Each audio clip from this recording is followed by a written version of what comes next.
দেবী দশপূজা দুর্গার আরাধনায় ব্রতী হয়েছে রাজ্যের জনজাতিরাও।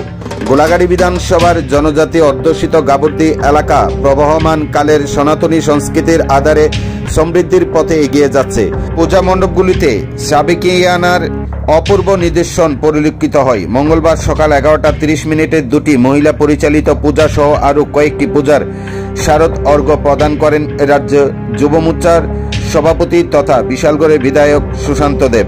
আয়োজকদের আপ্যায়নে বিধায়ক সহ সকলেই অভিভূত। রাজ্যের জনজাতি সকল অংশের নাগরিকদের সুখ ও সমৃদ্ধি কামনা করে বিধায়ক সুশান্ত দেব। অসুরনাশিনী দেবীর আশীর্বাদে সম্প্রীতির মেলবন্ধনে অগ্রগতির পথে এগিয়ে যাবে রাজ্য, এমনটি জানান সংবাদ মাধ্যমে বিধায়ক সুশান্ত দেব।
আসলে আমরা সবাই জানি, আমরা সবাই দুর্গাপুজোতে আনন্দ উপভোগ করতে যাচ্ছি, পূজা অর্চনা করতে যাচ্ছি।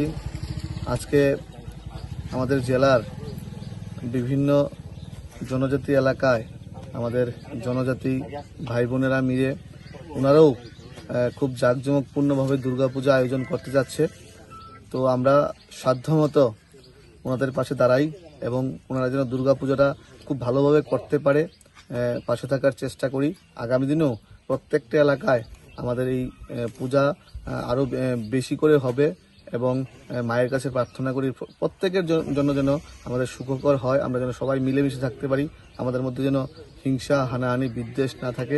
আমরা যেন সবাইকে সঙ্গে নিয়ে আমরা জাতি জনজাতি পাহাড়ি বাঙালি আমরা সবাই মিলে যেন খুব সুন্দরভাবে রাজ্যটার মধ্যে চলতে পারি, আমরা যেন আগামী দিনে শ্রেষ্ঠ রাজ্য পরিণত করতে পারি, এই লক্ষ্যে আজকের এই কার্যক্রম।